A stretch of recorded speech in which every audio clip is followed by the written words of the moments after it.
स्वर सुधा मंच पर प्रस्तुत है मालती जोशी की कहानी आवारा बादल। आई गोविंदा आला रे। वह दरवाजे में जाकर खड़ा ही हुआ था कि शालू जोर से चिल्लाई, जैसे गोविंदा नहीं कोई डाकू आ गया हो। देश पांडे काकी शायद कपड़े धो रही थी। गीली कमीज निचोड़ते हुए ही बाहर आ गई और रूखे स्वर में पूछा, क्या है रे गोविंद? अविनाश को भेज दीजिए। अभी तो चला गया। कहाँ? स्कूल। इतनी जल्दी कैसे चला गया? अब मेरे को क्या मालूम, जल्दी आने की बोला होगा। लेकिन गोविंद जिरह करने को था कि ऊपर से कपूर आंटी चिल्लाई, आप भी बहन जी सुबह सुबह किसके मुंह लग रही हैं? मोटी अम्मा। गोविंद बुदबुदाया और दांत पीस लिए। इस नाटक के बाद वहां पल भर भी खड़े रहने का मन नहीं हुआ, जरूरत भी नहीं थी। कॉलोनी की बाहर वाली सड़क पर पहुंचा ही था कि पीछे से आवाज आई, गोविंद, गोविंद भैया। उसने मुड़कर देखा। अविनाश दौड़ा चला जा रहा था। वह रुक गया। कहाँ से आ रहे हो? घर से, उसने हाँफते हुए जवाब दिया। तो तुम घर पर ही थे? हाँ, आई के डर से बोला नहीं था। गोविंद चुप हो गया। अब तो उसे आदत सी हो गई है। न इन बातों का बुरा लगता है न गुस्सा आता है। उसे मालूम है कि मोहल्ले की सभी मम्मियाँ अपने छौनों को उसकी छाया से बचाकर रखना चाहती हैं। पर वह यह भी जानता है कि माएँ चाहे कुछ कहें, लड़कों में उसकी एक धाक है। पता नहीं वे उससे डरते हैं या प्यार करते हैं। पर हाँ, उसका अपमान कोई नहीं करता। सब उसकी कृपा दृष्टि चाहते हैं। तभी तो वह उनकी मम्मियों की पिन पिन की परवाह नहीं करता। कई बार तो बच्चों की मम्मियां भी उसकी कृपाकांक्षी बन जाती हैं। अभी 2 साल पहले तक कपूर आंटी कितना मस्का लगाया करती थी, बेटे जरा संतोष का ध्यान रखना। पर पिछले वर्ष संतोष को पिलानी में एडमिशन मिल गया और बस उसकी जरूरत खत्म हो गई। वह भी अब गोविंद को आवारा कहने वालों में शामिल हो गई हैं। चल जरा पप्पू के यहाँ होते हुए चलते हैं। क्यों? अरे बाबा, उसने कहा था तुम नहीं जाओगे तो माँ भेजेगी नहीं। पप्पू यानी कि प्रवीण, प्रवीण मेहता। गोरा चिट्टा, नाजुक सा, शर्मीला सा लड़का। इसी साल वे लोग नागपुर से ट्रांसफर होकर आए हैं। प्रवीण इकलौता लड़का है। आंटी उसे जरा भी आंखों से ओझल नहीं करना चाहती। बड़ी मजबूती में स्कूल भेजती हैं। इसीलिए इस घर में गोविंद की बड़ी आवभगत होती है। प्रवीण एक तरह से गोविंद की कस्टडी में ही स्कूल जाता आता है।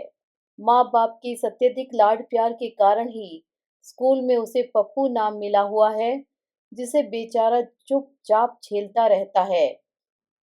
वहां जाकर देखा, ऐसी तैयारी हो रही थी जैसे 10-20 दिन के लिए बाहर जाना हो। वाटर बॉटल, गिलास, नैपकिन, साबुत, पिपरमिंट की गोलियां, सेरिडॉन, बाम। पल पल पर आंटी को याद आ रहा था और वे सामान का अंबार लगाए जा रही थी। पूरा हैंडबैग भर गया था। दोस्तों को देखते ही प्रवीण ने राहत की सांस ली और एकदम उठ खड़ा हुआ। अब रेवा दो बा। इसके उत्तर में मेहता आंटी ने स्टील का एक भारी भरकम टिफिन कैरियर सामने लाकर रख दिया। यह क्या? तीनों ने एक साथ पूछा। नाश्ता। लेकिन आंटी, गोविंद बोला, खाने का इंतजाम स्कूल वालों की तरफ से ही है। वहीं पर दाल बाटी बनेगी। हम लोगों से 5-5 रुपए इसी के लिए तो लिए गए हैं। अरे बाबा, खाना 2 बजे के पहले नहीं मिलने का। तब तक पेट में डालने के वास्ते कुछ होना मांगता कि नहीं? इतना? प्रवीण ने याचना भरी दृष्टि से गोविंद को देखा। गोविंद तुरंत पैंतरा बदलकर बोला, आंटी इतना बड़ा टिफिन प्रवीण कहाँ कहाँ लादे फिरेगा, खोने का डर अलग। अच्छा तो आप ऐसा कीजिए, प्लास्टिक की थैलियों में डालकर दे दीजिए। मैंने भी ऐसा ही किया है। अविनाश ने अपना बैग खोलकर चकली और खुरमे के पैकेट्स दिखाए। फिर सारा सामान प्लास्टिक की थैलियों में डाला गया। मेहता आंटी बराबर हिदायत देती रही कि कौन सी चीज जाते ही खानी है, कौन सी शाम को खानी है, किस चीज के साथ कौन सा अचार लेना है, किस चीज़ में मिर्च ज़्यादा है, किस में नमक जरा कम हो गया है। सारा तामझाम उठाकर वे सड़क पर चले आए। तब तक उनके निर्देश जारी ही थे। वे जब तक मुड़कर आंख से ओझल नहीं हो गए, वे बराबर दरवाजे में ही खड़ी रहीं। घर से दूर होते ही प्रवीण ने छुटकारे की सांस लेते हुए कहा, इकलौता लड़का होना भी एक मुसीबत है यार। यह कहो कि मजे हैं। यह मजे देखो। प्रवीण ने जेब से एक पैकेट निकालकर दिखाया। छोटी सी बैंडेज सहित फर्स्ट एड का पूरा सामान था। आंटी को शायद पिछली बात याद आ गई होगी। अरे ऐसी बातें वे भूलती ही कब हैं, प्रवीण ने कहा। बेचारा, पिछले महीने स्पोर्ट्स मीट हुई थी। उन लोगों का स्कूल टग ऑफ वॉर में जीत गया था, पर उस रस्साकशी में प्रवीण के हाथ बुरी तरह छिल गए थे। उसके लड़कियों के से हाथों को लेकर साथियों ने बहुत मजाक बनाया था। उस छींटाकशी को तो वह दिलेरी के साथ सह गया था, पर घर पहुंचते ही माँ ने जो हाय तौबा मचाई थी, उससे तो वह शर्म से गड़ गया था। उसके बाद 8 दिन तक घर में बंद होकर रहना पड़ा था। इन्फेक्शन के डर से दोस्तों को भी बाहर से ही विदा कर दिया जाता। गोविंद भैया, अविनाश ने चकली का पैकेट निकालते हुए कहा, एक एक पैकेट खाली करते चलें, थोड़ा बोझ हल्का हो जाएगा। तुम लोग खाओ, मैं घर से नाश्ता करके चला हूँ, अभी भूख नहीं है, उसने रूखाई से कहा और थोड़ा आगे बढ़कर चलने लगा, जिससे उन्हें संकोच न हो। दरअसल उसे झेप लग रही थी। वह एकदम खाली हाथ चला आया था। माँ से कहा होता तो वे इतनी सुबह भी कितना कुछ बना देती, पर कहने का मन नहीं हुआ। न किसी ने उससे कुछ पूछा। आजकल घर का यही रवैया हो गया है। वह कहाँ जाता है, क्यों जाता है, कोई नहीं पूछता। वह जितनी भी देर से लौटे, कोई कुछ नहीं कहता। पहले पापा जरूर थोड़ी डांट डपट कर दिया करते थे, पर अब जैसे उन्होंने भी स्वीकार कर लिया है कि घर गोविंद के लिए सिर्फ खाने और सोने की जगह भर है, इसीलिए उन्होंने भी चुप्पी साध ली है। केवल झेप का ही सवाल होता तो चकली का आकर्षण उससे बहुत प्रबल था, पर आज सुबह के प्रसंग के बाद उसे देश पांडे काकी से और उनकी बनाई चीजों से वितृष्णा हो गई थी। यही काकी किसी समय उसको कितना लाड किया करती थी। उन दिनों अविनाश का बड़ा भाई अरविंद उसके साथ पढ़ता और गोविंद का अधिकांश समय उसी परिवार के साथ गुजरता था, पर गोविंद वहीं का वहीं रह गया और अरविंद आगे बढ़ता चला गया। अब तो वह मेडिकल में पहुंच गया है। कभी रास्ते में टकराता है तो बात करते भी जैसे उसे शर्म आती है। उस घर से नाता एक तरह से टूट ही गया था, पर अविनाश इस साल उसकी कक्षा में आ गया तो लगा था कि पुराने धागे फिर से जुड़ जाएंगे। लेकिन जब उसके आसपास का सब कुछ बदल गया है तो देश पांडे परिवार ही कैसे अछूता रह जाता। जिस समय वे लोग पहुंचे, स्कूल के अहाते में बस एकदम तैयार खड़ी थी। लड़के रोज चाहे लेट आते रहे हों, पिकनिक पार्टियों में तो समय से ही पहुंच जाते हैं। देर से पहुंचने वालों में बस वे ही लोग थे, और इसके लिए प्रवीण अपनी माँ को लगातार कोसे जा रहा था। ठीक 7:30 बजे बस रवाना हुई और गाते बजाते हुए वे लोग 9:30 बजे डैम पर पहुंच भी गए। जैसा कि पहले से तय था, पहुंचते ही बच्चों ने फटाफट कपड़े उतारे और पानी में छलांग लगा दी। गोविंद अव्वल दर्जे का तैराक था। वहां किनारे के पास डुबकियां लगाने भर से उसका मन नहीं भरा। लोगों के मना करने के बावजूद वह जलाशय का पूरा चक्कर लगा आया। फिर वह तरह तरह के स्ट्रोक्स से किनारे पर खड़े लोगों का मनोरंजन करने लगा। खेलों का बादशाह था गोविंद। चाहे वह कबड्डी हो या बास्केटबॉल, स्लो साइकिलिंग हो या वाटर पोलो, वह हमेशा सब पर भारी पड़ता था। इसीलिए हर स्कूल में वह लोकप्रिय भी हो जाता था। काफी करतब दिखाने के बाद जब कुछ थकान सी हुई तो वह किनारे की ओर लौटने लगा। तभी बाईं ओर शोर सा सुनाई पड़ा, एक साथ कई स्वरों में, बचाओ बचाओ। सुनकर वह भी हाथ मारता हुआ उस ओर बढ़ गया। कोई छात्र डूब रहा था। मदन जैन और सुनील गुप्ता बारी बारी से डुबकी लगा चुके थे, पर डूबने वाले की थाह न पाकर ऊपर आ गए थे। गोविंद संभल के, उन्होंने गोविंद को सावधान किया, पर तब तक वह पानी में धंस चुका था। सौभाग्य से लड़के का पैर ही उसकी पकड़ में आया। उसने मजबूती से उसे थाम लिया और अपना सारा कौशल और शक्ति दांव पर लगाकर उसे पानी की सतह पर ले आया। पानी के ऊपर तैरते संज्ञाहीन साथी को अब उसने पहचाना, अविनाश था। जब और लोग प्रथमोपचार में व्यस्त हो गए, वह लस्त-पस्त दूर जाकर लेट गया। उसे अविनाश पर बेहद गुस्सा आ रहा था। कमबख्त इसी को डूबना था। अभी कुछ हो जाता तो? उसे काकी का क्रोध से तमतमाता चेहरा याद आया और वह बेवजह कांप उठा। गोविंद, कपड़े पहन लो, ठंड खा जाओगे। उसने चौंक कर देखा, उसके कपड़े और तौलिया लेकर प्रवीण उसके सामने खड़ा है। कपड़े पहनते हुए उसने लक्ष्य किया। प्रवीण बराबर उसे देखे जा रहा है। क्या है रे? देखो, बा को यह सब नहीं बताओगे? उसके स्वर में याचना थी। उसे वे सारी हिदायतें याद आज गई जो चलते समय आंटी ने दी थी। माएँ डरती हैं तो गलत थोड़ी हैं। देखने कभी कभी ऐसा भी हो जाता है। फिर भी अच्छा नहीं कहूंगा बस। उसने प्रवीण की पीठ थपथपा दी। वह आश्वस्त हो गया। पिकनिक का सारा मूड हवा हो गया था। फिर भी जो खाना बन गया था उसके साथ न्याय तो करना ही था। तब यह हुआ कि अविनाश को शहर भेज दिया जाए ताकि उसका इलाज ठीक से हो सके।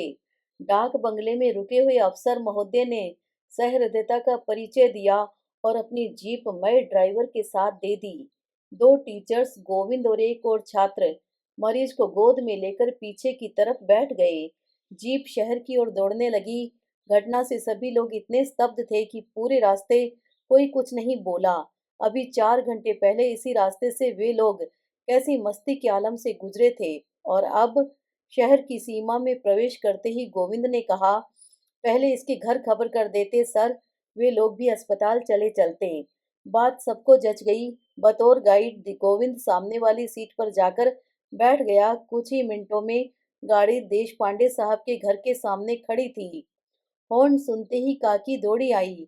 जैसे ही गोविंद ने उन्हें सारी बात बताई, वे एकदम चीख पड़ी। मैं पहले ही कहती थी, गोविंद के साथ मत जा, बोलती थी, पर उसको तो यही दोस्त मिला है पूरे स्कूल में। बहन जी, पाटिल सर पता नहीं कब उतर आए थे। गंभीर स्वर में बोले, आपका लड़का बीमार है, पीछे गाड़ी में लेटा है। आप चाहें तो हमारे साथ अस्पताल चलिए। और एक बात याद रखिए, आज गोविंद नहीं होता तो आपका लड़का घर वापस नहीं आता। काकी एकदम अवाक देखती रह गई। उनकी आंखें छल छला आई। इसके बाद जो नाटक होता वह गोविंद की बर्दाश्त से बाहर था। सर, उसने कहा, मैं बहुत थक गया हूँ, घर जाऊंगा। और उनकी अनुमति की राह देखे बिना वह घर की ओर मुड़ गया। घर एकदम सुनसान था। रविवार की दोपहर तो पापा ने दास गुप्ता अंकल और शतरंज के नाम कर रखी है। उनके घर पर रहने का सवाल ही नहीं उठता। लगता है सीमा भी पड़ोस में टीवी देखने निकल गई है। मिलिंद भी कहीं क्रिकेट खेलने निकल गया होगा। हर रविवार को उनकी टीम अड़ोस पड़ोस की टीमों से मैच खेलती है और 50-55 पर आउट होकर लौटती हैं। उड़के हुए दरवाजे को ठेल कर भीतर गया तो सामने की दीवार घड़ी पर नजर पड़ गई। 1:30 बज रहा था। उसे याद आया कि एक कप चाय के सिवाय उसने सुबह से कुछ नहीं लिया है और भूख से उसकी आंतें कुलबुला रही है। वह उसी तरह जूते बजाता हुआ रसोई के दरवाजे पर जा खड़ा हुआ। माँ आंगन में धूप सेकती हुई किसी का स्वेटर बुन रही थी। आहट सुनकर भीतर आ गई। एक बार उन्होंने उसके धूल सने जूते देखे, गर्द भरे कपड़े और बिखरे बालों पर एक नजर डाली। फिर चुपचाप दरवाजा खोलकर किचन में चली गई। गैस जलाकर खाना गर्म किया और थाली लगाकर मेज पर रख दी। जब तक वह खाना खाता रहा, वह बुनाई के लिए पास ही कुर्सी पर बैठी रही। मांगने से पहले ही हर चीज उसकी थाली में पहुंचती रही। भूख का पहला आवेग समाप्त होने तक वह कचर कचर खाता रहा, पर बाद में कमरे के उस निस्तब्ध वातावरण में उसे अपनी ही आवाज बड़ी भोंडी मालूम हुई। उसे याद आया, माँ को इस तरह आवाज करते हुए खाना जरा भी नहीं भाता। शुरू शुरू में तो वे गोविंद को हमेशा टोक दिया करती थी। उस समय दादी यदि कहीं आसपास होती तो दहाड़ उठती। अब बच्चे को खा भी लेने दो मेम साहब, कायदे कानून बाद में सिखाना। माँ बेचारी कट कर रह जाती। माँ, हमें भी भूख लगी है, हमें भी खाना दो। सीमा और मिलिंद पता नहीं कहाँ से दौड़ते हुए एक साथ घर में दाखिल हुए। अरे अरे, पहले जरा हाथ पांव धो लो, बाहर से आ रहे हो न। माँ ने डपटा। बच्चे उसी तरह शोर मचाते हुए बाथरूम में घुस गए। गोविंद ने एक नजर चुपके से अपने जूतों पर डाली। एक बारगी उसे ग्लानि हो आई, पर दूसरे ही पल उसका विद्रोही मन फन निकाल कर खड़ा हो गया। हूँ, अपने बच्चों को कैसी तहजीब सिखाई जा रही है। तीसरा कोई उज्जड है तो हुआ करे। उसकी भूख जैसे एकदम गायब हो गई। थाली में आधी रोटी छोड़कर वह उठ गया। हाथ धोते हुए सुना, मिलिंद कह रहा था, भैया रोटी छोड़कर उठे हैं, उन्हें डांटिए। भैया बड़े हैं, उनकी बराबरी नहीं करते। माँ ने हंसकर कहा। हमें क्यों डांटेंगी? अपने कमरे में जाते हुए वह बुदबुदाया। हम उनके कौन लगते हैं? उसका कमरा यानी कि छत के सिरे पर बना हुआ छोटा सा टीन शेड गर्मियों में बिस्तर पलंग आदि रखने के लिए बनवाया गया था। उसे अच्छी तरह ढांप ढूंप कर 2 साल में गोविंद ने उसी में डेरा डाल लिया है। कभी कभी वह बेतरह गर्म हो जाता है, पर एकांत के लालच से गोविंद उसे छोड़ता नहीं। पता नहीं क्यों इन दिनों उसे सबसे अलग अलग रहना ही अच्छा लगता है। सर में जैसे हथौड़े चल रहे थे। उसने एक रुमाल कसकर बांधा और बिस्तर पर लेट गया, पर जरा सी करवट लेते ही वह दर्द से करहा उठा। दाहिनी बाजू में बला का दर्द हो रहा था। तब जोश में पता नहीं चला था, पर अविनाश को बाहर निकालना उसे बहुत भारी पड़ा था। पूरा शरीर कसक रहा था, पर हाथ तो पक्के फोड़े की तरह दुख रहा था। सर अलग फटा जा रहा था। खाली पेट धूप में जो घूमता रहता था। माँ से कहेगा तो अभी अदरक डालकर चाय बना देंगी, सिर दबा देंगी, हाथ की मालिश कर देंगी, पर कहने का मन ही नहीं हुआ। खुद ही चुपचाप नीचे उतर आया। पापा की दवाई वाली संदूकची से एक एस्प्रो निकालकर निगल ली। फिर आयोडेक्स की शीशी लेकर वापस कमरे में आ गया। आयोडेक्स मलता हुआ पुनः पलंग पर लेट गया। नीचे आंगन में माँ पुनः बुनाई लेकर बैठ गई थी। सीमा मिलिंद उनके अगल बगल लेट गए थे और स्कूल की दोस्तों की टीवी की खबरें सुना रहे थे। पता नहीं कहने को कितनी सारी बातें उनके पास थी। दोनों में जैसे होड़ सी लगी हुई थी। बीच बीच में माँ की खनकती हंसी भी सुनाई दे जाती थी। उसका मन हुआ वह भी दौड़कर नीचे चला जाए और माँ की गोद में सर छुपाकर लेट जाए। सुबह से मन में सुलग रही सारी बातें बता दे। देश पांडे काकी और कपूर आंटी की शिकायत कर दे। माँ शांति से सुन भी लेंगी तो मन का बोझ हल्का हो जाएगा। उसकी दुखती बाह को माँ छू देंगी तो दर्द भाग जाएगा। लेकिन इसके लिए उसे माँ के पास जाना पड़ेगा। वे खुद उसके पास नहीं आएंगी। पता नहीं कब वे सारे रास्ते बंद हो चुके हैं जिनसे होकर माँ उसके पास आया करती थी। किसने बंद किए हैं? उसे प्रवीण की विदाई याद आई। देश पांडे काकी का बदहवास चेहरा याद आया। यहाँ ऐसी कोई हाय तौबा नहीं मचती है। जब जहाँ जी चाहे चले जाओ, अब मर्जी हो लौट आओ, कोई कुछ नहीं कहेगा। 24 घंटे खाना तैयार मिलेगा, जैसे इससे आगे कोई रास्ता ही नहीं है। इतनी ठंडी क्यों है माँ? और उसके साथ ही ऐसा क्यों है? सीमा मिलिंद के साथ तो ऐसा नहीं है। वे खाना नहीं खाते तो उनकी मनुहारें की जाती हैं। वे पढ़ने नहीं बैठते तो उन्हें डांट पड़ती है। कोई काबिले तारीफ काम कर देते हैं तो शाबाशी मिलती है। कोई गलती कर बैठते हैं तो कान भी खींचे जाते हैं। फिर उसे ही अपने हाल पर क्यों छोड़ दिया गया है? आखिर क्यों? माँ हमेशा से ऐसी नहीं थी। नई नई आई थी तो उसे कितना प्यार करती थी। दिन भर वह उनका पल्लू पकड़े पीछे पीछे घूमता था। 2-4 बार उनके साथ पियर भी हो आया था। वहाँ नए मामा मौसी से, नाना नानी से इतना लाड़ दुलार मिला कि वहीं रह जाने का मन होता था। यूं लाड प्यार की कमी उनके अपने घर में भी नहीं थी। माँ और दादी दोनों का भरपूर प्यार उस पर बरस रहा था, पर पता नहीं क्यों दादी का प्यार अब कम हो चला था। माँ के पास ज्यादा अच्छा लगता था। दादी को इस बात पर बहुत ताव आता था। जिस तिससे कहती फिरती, पता नहीं क्या टोना कर दिया है लड़के पर, उसी का होकर रह गया है। मेरे पास तो फटकता भी नहीं। पास पड़ोसी ने हंसकर कहती, अच्छा तो है माँ जी, अब आपकी उम्र कोई बच्चे पालने की रह गई है। आप तो अब निश्चिंत होकर भजन पूजन कीजिए। अरे काहे की निश्चिंती बिन्नी, दादी कहती 4 दिन की चांदनी है बस। गोविंद खुद बड़ा पसोपेश में रहता। उसकी नन्ही सी जान हमेशा सांसत में रहती। दादी को नाराज करने का मन नहीं होता, पर माँ का आकर्षण भी प्रबल था। जीवन में पहली बार इस मधुर महत्व का स्वाद पाया था। उसका मोह छूटता नहीं था। माँ और दादी दोनों ही उस पर जान छिड़कती थी, पर दोनों में एक बुनियादी फर्क था। दादी का प्यार एकदम मुक्त निर्द्वंद था, जबकि माँ थोड़ा सा अनुशासन चाहती थी। दादी तो सुबह बिस्तर में ही लड्डू या हलवे की कटोरी पकड़ा देती थी। चाय तो जितनी बार घर में बनती, उसे मिलती ही थी। माँ सबसे पहले मंजन करती थी, इसके बाद दूध मिलता था। हाँ, दूध ही मिलता था। उसकी चाय की आदत उन्होंने बड़ी तरकीब से छुड़ा दी थी। कभी काला भुस हो जाने का डर दिखाया था, कभी महावीर जी जैसा बलवान बनने का लालच दिया था। उसने अपने आप चाय छोड़ दी थी और दोनों वक्त दूध पीने लगा था।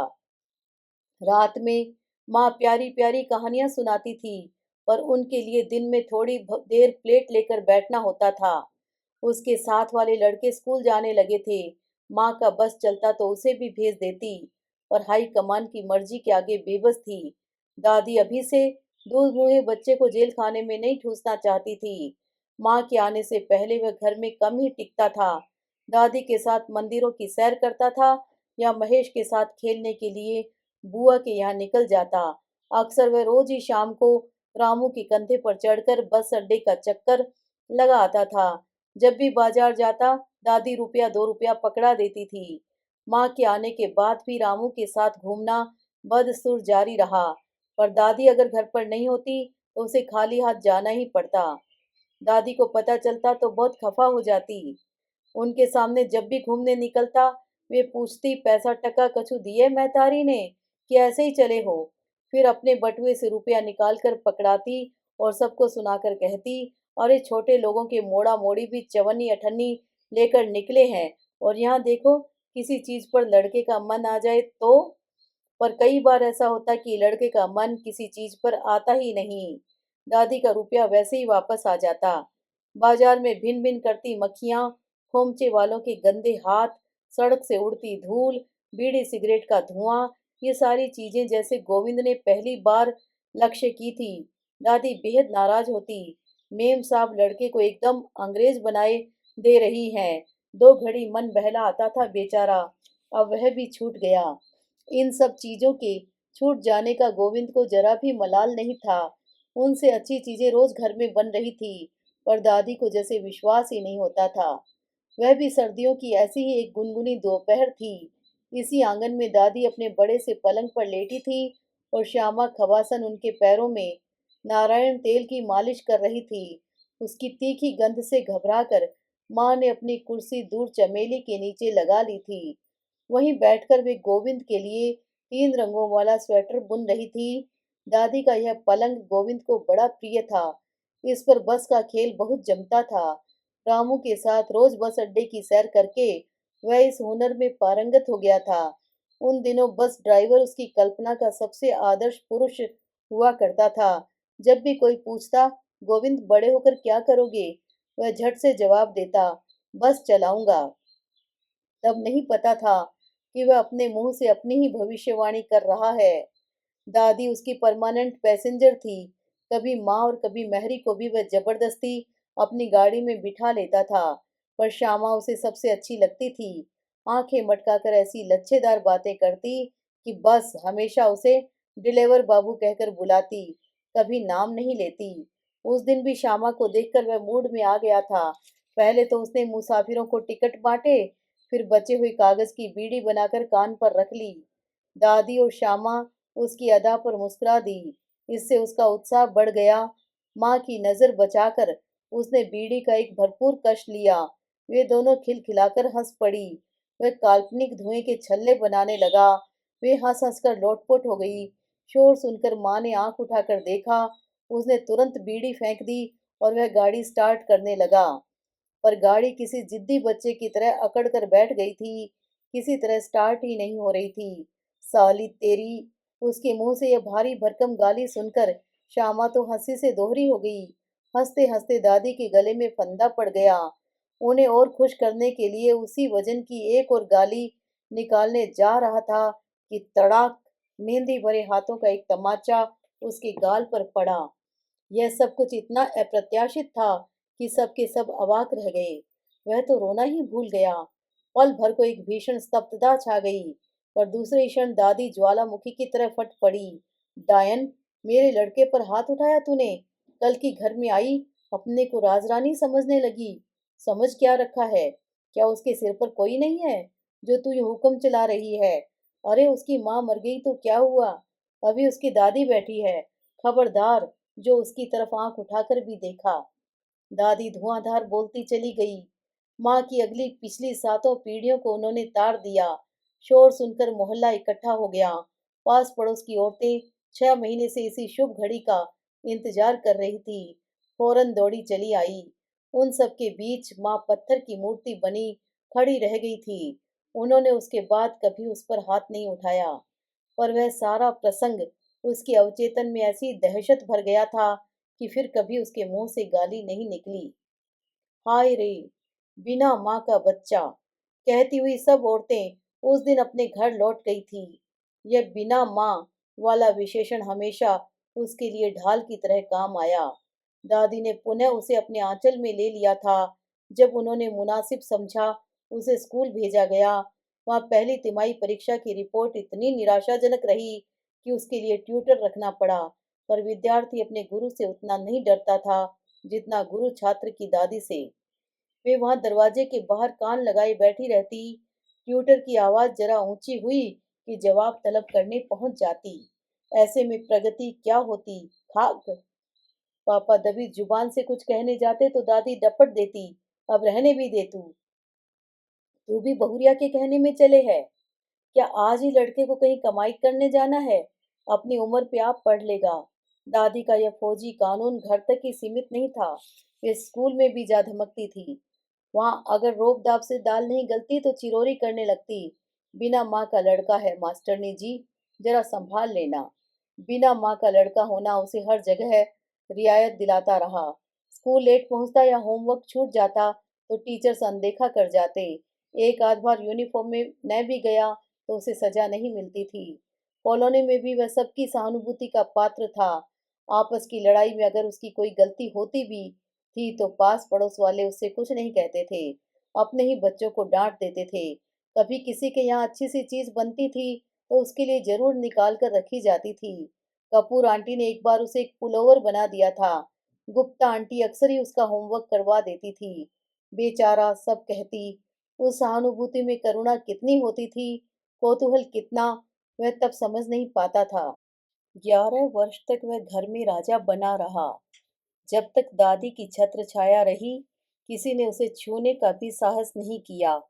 पर एक रात दादी जो सोई तो सुबह उठी ही नहीं। सब हक्के बक्के रह गए। गोविंद तो एकदम जड़ हो गया। अपनी माँ उसे याद नहीं थी। मात्र 3 महीने का छोड़कर स्वर्ग सिधार गई थी। दादी की गोद में पलकर ही वह इतना बड़ा हुआ था। दादी ही उसकी दुनिया थी। अपनी दुनिया को इस तरह उजड़ते देखकर उसे धक्का सा लगा। उसका नन्हा सा दिल इस सदमे को सह नहीं सका। पर वह क्या करता? कोई भी तो नहीं था जिसकी गोद में सर छुपाकर वह रो लेता, जिसके स्नेहिल स्पर्श से वह आश्वस्त हो लेता। वह एकदम अकेला पड़ गया, स्कूल में, घर पर, सभी जगह। और उसके बाद सब कुछ गड़बड़ होता चला गया। पढ़ने में वह बहुत तेज कभी भी नहीं रहा। अब फेल होने का सिलसिला भी शुरू हो गया। उसके साथ के लड़के कॉलेज में पहुंच गए हैं। जो आगे नहीं पढ़ पाए वे बाप के बिजनेस में हाथ बटा रहे हैं। पर गोविंद वही का वही है। 18 साल की उम्र में 11वीं कक्षा का विद्यार्थी है। क्लास की जगह वह स्कूल ही बदलता रहा है। गोविंद। वह अलसाया सा लेटा था। चौंक कर उठ बैठा। दरवाजे पर माँ खड़ी थी। वह प्रश्नार्थक मुद्रा लिए अगले वाक्य की प्रतीक्षा में बैठा रहा। वे भी कुछ कहने को हुई, फिर रुककर कुछ सूंघने लगी। आयोडेक्स की गंध आ रही है। मैंने लगाया है। क्यों? हाथ में दर्द हो रहा था। कैसे? साइकिल से गिर गया था। अरे देखूं तो, कहकर माँ जैसे ही आगे बढ़ी, वह छिटक कर दूर जा खड़ा हुआ। नहीं, ऐसा खास कुछ नहीं है। उसने कुछ इतनी सख्ती से कहा कि माँ उसकी अनिच्छा को जान गई। संभाल कर चलाया कर जरा। आजकल सड़कों पर इतनी भीड़ होती है कि डर लगता है, माँ ने कहा और लौट पड़ी। गोविंद ने राहत की सांस ली। दरअसल वह इस समय मन की ऐसी तरल अवस्था में था कि माँ छू भी देती तो वह भर भराकर रो पड़ता, और यही वह नहीं चाहता था। माँ सीढ़ियों तक पहुंच चुकी थी और तब उसे ख्याल आया, वे बेवजह उसके कमरे तक कभी नहीं आती थी। कोई भी नहीं आता था। वह लंबे लंबे डग भरता हुआ उनके पास पहुंचा। कुछ काम था? उसने पूछा, और तभी माँ के हाथ में टंगे झोले पर उसकी नजर पड़ी। कुछ लाना है क्या? लाना तो था, माँ ने असहाय स्वर में कहा, पर तेरा हाथ। कहा तो ऐसा खास कुछ नहीं है। क्या लाना है? अरे, आज मिलिंद की वर्षगांठ है न। बंगाली मिठाई ही चाहिए। तेरे पापा पता नहीं कब लौटेंगे। आते ही उन्हें झोला पकड़ा दिया तो तेरी बुआ जी मुझे 10 बातें सुनाएंगी। समझ गया, उसने कहा, और झोला लेकर फौरन सीढ़ियां उतर गया। तो आज बुआ जी आ रही हैं? फूफा जी और महेश भी आएंगे। जीवन में अगर उसे किसी से सख्त नफरत है तो बुआ जी से। पता नहीं क्यों बुआ जी का महेश उससे ठीक 2 महीने बाद इस दुनिया में आया है, और तब से किसी दुष्ट ग्रह की तरह उसके पीछे पड़ा हुआ है। पता नहीं किस कुघड़ी में दोनों ने एक साथ एक ही स्कूल में दाखिला ले लिया। तब से जैसे बुआ जी ने दोनों के तुलनात्मक अध्ययन का बीड़ा उठा लिया है। कहना न होगा कि महेश का पलड़ा हमेशा भारी रहा। अब तो खैर वह बीकॉम कर चुका है। बुआ जी को यही मलाल है कि वह कंपटीशन में नहीं बैठ सकता। मिलिंद की तरह गोविंद का जन्मदिन भी बड़ी धूमधाम से मनाया जाता था, पर 2-3 साल से उसने मना कर रखा है। अगर घर पर कुछ आयोजन होता भी है तो वह बाहर निकल जाता है। इसलिए अब उसके लिए नए कपड़े सिलवा कर ही माँ पापा संतुष्ट हो लेते हैं। बचपन में जिस दिन की उसे बेहद प्रतीक्षा रहती थी, वही दिन अब उसे सालने लगा है। संगी साथी सब इधर उधर हो गए हैं। दूसरे, घर में छोटा सा भी समारोह हो तो बुआ जी को टाला नहीं जा सकता। पापा की एक ही तो बहन है, और वह भी शहर में। बुआ जी जब भी आती हैं, उनका महेश पुराण शुरू हो जाता है। उसे सुनकर गोविंद का खून खौलने लगता है। वह तो आज भी जाते ही माँ से कह देगा कि जो भी बना है मुझे परोस दो। उसे खास भूख भी नहीं है, पर जानता है कि तीज त्योहार या ऐसे मौकों पर माँ उसके लिए खाना लिए बैठी रहती है। वह बुआ जी को ताने उलाहने देने का कोई मौका नहीं देना चाहता था, इसलिए खाकर निकल जाएगा, फिर लौटने में चाहे कितनी ही देर हो जाए। घर पहुंचते ही उसने जान लिया कि बुआ जी का आगमन हो चुका है। उनकी बुलंद आवाज सड़क तक आ रही थी। वे माँ से कह रही थी, भैया से कहूंगी ये आए तो खाने पर बात करें। भैया कहेंगे तो अच्छा लगेगा, कहीं न कहीं लगवा ही देंगे। इतनी जगह जान पहचान है, न होगा कुछ दिन अपनी दुकान पर ही बिठा लेंगे। उसकी पढ़ाई तो हो जाने दीजिए। अरे, पढ़ता ही होता तो क्या बात थी। अब महेश को पढ़ा ही रहे हैं कि नहीं? पर ये 18 पार करके 19वें में चल रहा है। अभी तक मैट्रिक से नहीं निकला। यूं ही पैसे बिगाड़ने से फायदा? तुम्हारे और भी तो बच्चे हैं कि नहीं? बस हो गई शुरू। गोविंद का मन हुआ कसकर उनका मुंह बंद कर दे। आवाज और लहजा एकदम दादी का पाया है। गरजती थी तो पूरे मोहल्ले को गुंजा कर रख देती, कलेजा छलनी करके रख देती। और मैं फूफा जी की दुकान पर बैठूंगा? थू, इससे तो फरीद के वर्कशॉप में ही चला जाऊं तो क्या बुरा है। बेचारा कितनी बार कह चुका है, एक एक करके सारे हुनर सिखाता जा रहा है। सच, उसकी सी हिम्मत होनी चाहिए। 2 बार फेल हुआ और स्कूल से राम राम कर ली। अब धड़ल्ले से दुकान चल रही है। करना ही होगा तो फरीद के साथ काम करूंगा। फूफा जी के साथ बैठकर साड़ियों की तह नहीं लगवाऊंगा। माँ, उसने दरवाजे से ही आवाज दी, ये सामान ले लो, और जो भी बना हो मुझे परोस दो। रात लौटने में देर हो जाएगी। बना तो अभी कुछ भी नहीं है, एक सब्जी भर बनी है। अच्छा ठहर, 2 पूड़ी उतार देती हूँ। मिठाई तो तू लाया ही है। माँ रसोई की ओर मुड़ी ही थी कि सीमा दौड़ी दौड़ी आई। माँ, पता है, आज अभी भैया डूबते डूबते बचे हैं। अरे कैसे? सब लोग पिकनिक पर गए थे, बांध पर। पता है, भैया ने उन्हें बाहर निकाला है। गोविंद, माँ के स्वर में आश्चर्य था, आंखों में अभियोग। गोविंद ने नजरें झुका ली। ऐसी रिस्क लेते हैं कहीं? माँ ने कांपते स्वर में कहा। कोई सामने डूब रहा हो तब भी? माँ चुप रही। गोविंद को जैसे बहाना मिल गया। थोड़ी देर अवी के पास जाकर ही बैठूंगा। सुबह दर्द के कारण उसे वैसे ही छोड़कर चला आया था। अच्छा, दो पूड़ी उतार देती हूँ, झटपट आ जा। हाथ मुंह धोकर कपड़े बदले, जेब टटोली, मुश्किल से 50 पैसे निकाले। कल से 10-12 रुपए खर्च कर चुका है। आज जेब एकदम खाली थी। माँ को हिसाब देते समय ही बचा लेता तो ठीक था। माँ कुछ नहीं कहती, पर बुआ जी के डर से पाई पाई वापस कर दी। मांगने से अब भी माँ मना नहीं करेगी, पर बुआ जी के डर से ही फिर चुप रहा।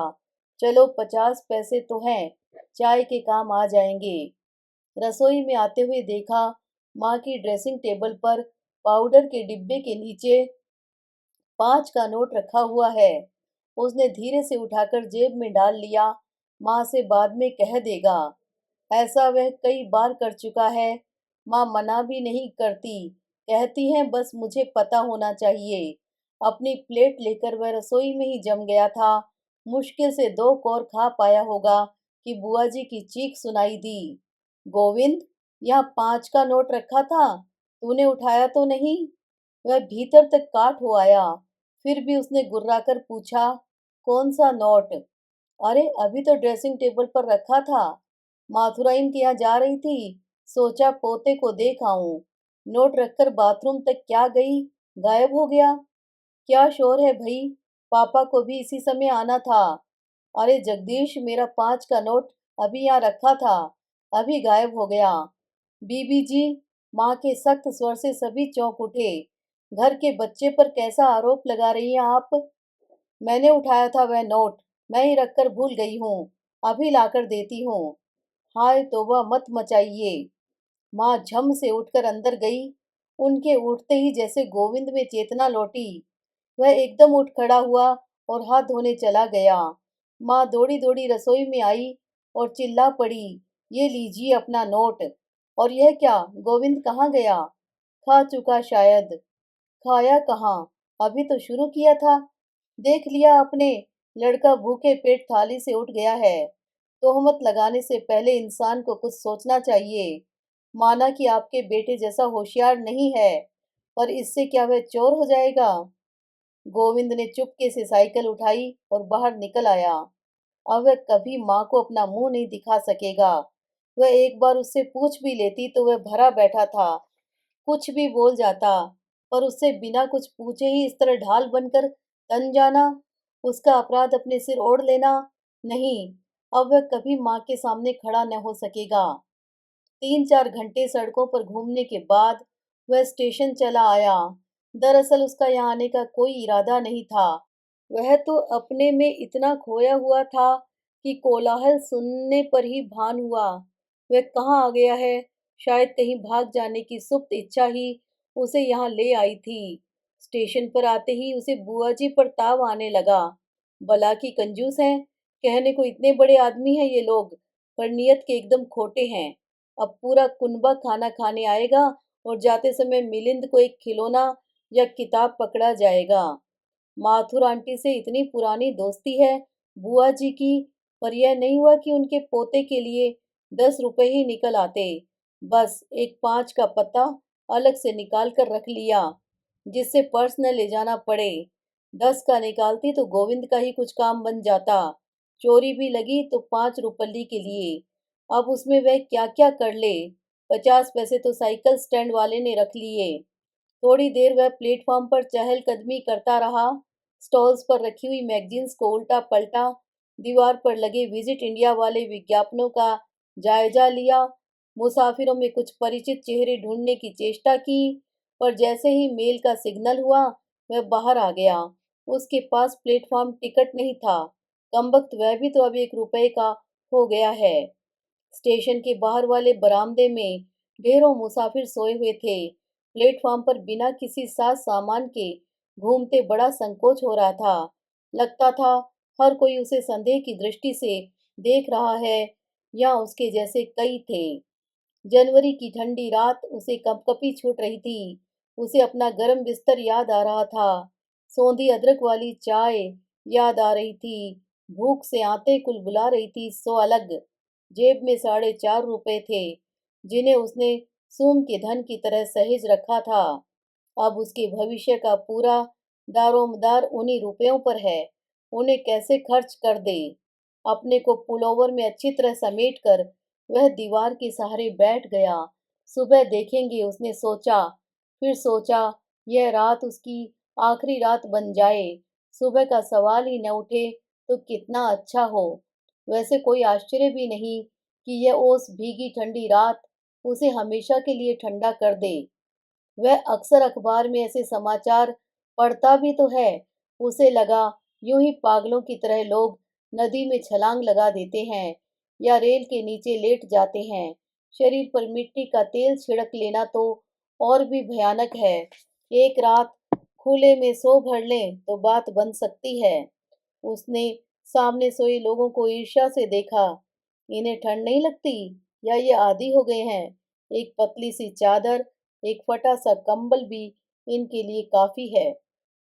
उसे तो पूरी बाह के स्वेटर और कोट में भी कंपकपी छूट रही है। सारा शरीर जैसे सुन्न हुआ जा रहा है। बैठे बैठे कब जमीन पर लुढ़क गया पता ही नहीं चला। पता नहीं कितनी रात बीत गई थी जब उसे लगा कि कोई हिला रहा है। बड़ी मुश्किल से आंखें खोली तो टॉर्च की तेज रोशनी तीर की तरह जा चुभी। उसने पुनः आंखें बंद कर ली। गोविंद, ए गोविंद! उसे आवाज पहचानी सी लगी। उसने फिर से आंखें खोली।